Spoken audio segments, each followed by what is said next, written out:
Okay, so in the first video, we talked about the three tiers of encounters as outlined by the Supreme Court.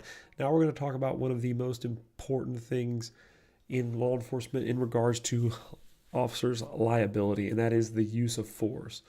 So we want to talk about the different steps in the use of force continuum and how they apply to your job. So what is the use of force continuum? Well, the use of force continuum, simply put, is 5 different levels of force that can be used by an officer while he's out there performing his jobs. This used to be taught as kind of a ladder thing, but now it's more taught as a prism because basically, depending on the circumstance of the situation, you may enter this circle at any given point.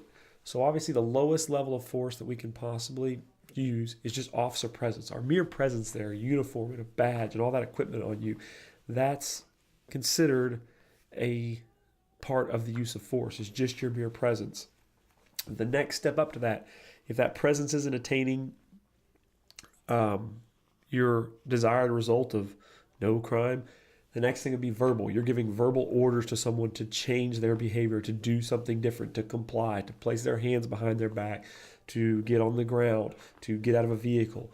So when verbal doesn't work, we then move up to soft hand control. Obviously, if you're telling someone to do something and they're not doing that, you're going to have to make them do that. You're going to have to make them comply. And this all assumes that you're within your rights. And that goes back to that first video again. What level of an encounter are we at? What authority are we putting over this person? So we go to soft hand control. Now, when soft hand control doesn't work, the next thing is going to be less lethal. And less lethal has gone over a lot of evolution within the past 10 years in law enforcement. When I got in, it was called non-lethal.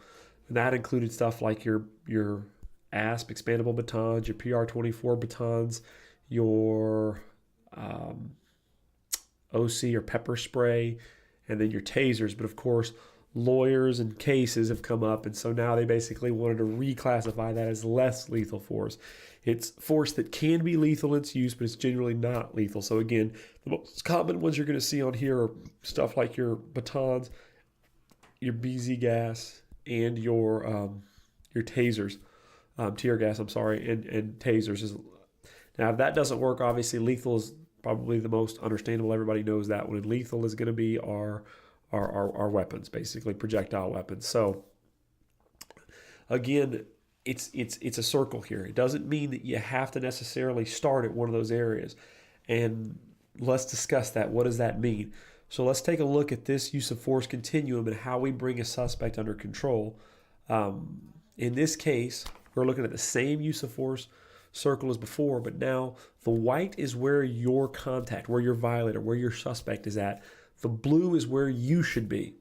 And this is one of the most controversial things in law enforcement. It's one of the most misunderstood things by the general public today, especially in the United States. So if officer presence, if that hasn't worked, you're going to be up to verbal. You're going to be telling your people what to do. Now, let's go up here and take a look. This is where our first kind of variance occurs.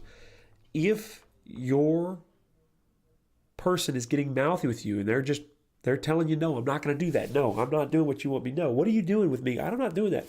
If they're verbal, then verbal is not going to work to get them under control. If you're giving them the verbal already and they're saying, no, not happening, that's when we go to soft hand control to achieve our results. That's where we're throwing punches or using pressure point control tactics and manipulating the subject physically at that point.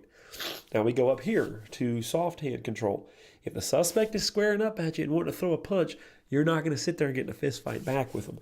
That's when we go to our less lethal options, tasers, gas, batons.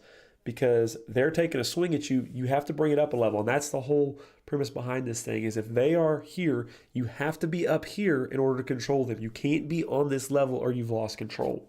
So then we go over here to less lethal. If they're throwing tear gas at you, if they've got a taser that could incapacitate you, which could then give them access to your firearm, if they're swinging around a baton, you're going to be, or a machete or anything else like that, which technically that machete, scratch that because that's a deadly weapon. But any of those things like a taser or a baton or a baseball bat, your response is going to be lethal at that point. You're going to have a firearm out and drawn on them. And if they close that distance between you If they attempt to use a less lethal device on you, your response will be lethal force on them.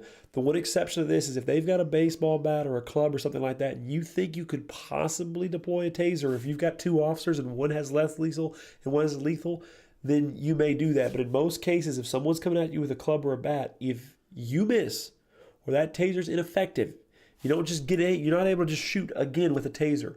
You're not going to sit there and this is a Star Wars. We're not going to sit there and try and go at them with knife sticks.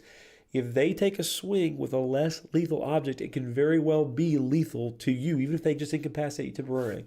So that's one of the most controversial ones. And again, you're one step above them. Of course, lethal begets lethal. So again, the reason why this is a circle is because you never know. The first person you come across, this may work. That next person you come across may immediately be swinging, a bat around when you get on scene. This can go any direction. And remember, it's a circle. So if you sit there and you use less lethal, like say you strike them with a baton and they immediately go hands up and they suddenly start complying with you, with your verbal, then you can put the soft hand control and put them in the handcuffs. If they suddenly become completely compliant just to your demands, then you move down. You move up in this or you move down anywhere you need to go. The other thing to remember is we don't have to go in a clockwise rotation. You don't have to sit there. If they've got a gun, you don't sit there and give them the orders, drop the gun. Okay, I'm going to go. Wait a minute. No, that's not a good idea. Let me get my taser out. Okay, wait a minute. No, let me go to my gun. Obviously, if you show up on the scene and that's officer presence because that's a marked unit, that's red and blue lights, that's your uniform, and they've got a weapon or up here they've got a bat, you immediately are going to go up to lethal force. It doesn't mean that you're actually applying it, but you're ready to. And that's the final topic is your firearm. When your firearm is pointed at someone, you're at a lethal level of force. So you need to have a reason to believe that that individual is armed and dangerous and that there's a serious threat of serious bodily injury and or death to your person before you're pulling a firearm out and pointing at somebody. Bank robberies and stuff like that, of course we're going to assume that. A felony car stop, of course we're going to assume that. But a suspicious person that we just see standing next to a car in the middle of the night, we're not justified to just go out there and immediately pull out a firearm and point at that person. Because remember, at that point, you're basically displaying deadly force. What's your intent at that point? Are you suddenly going to try and switch to something else? So just be careful. If you guys have any questions, again, ask the supervisor. Hope you guys found this useful. We'll see you out there on the streets.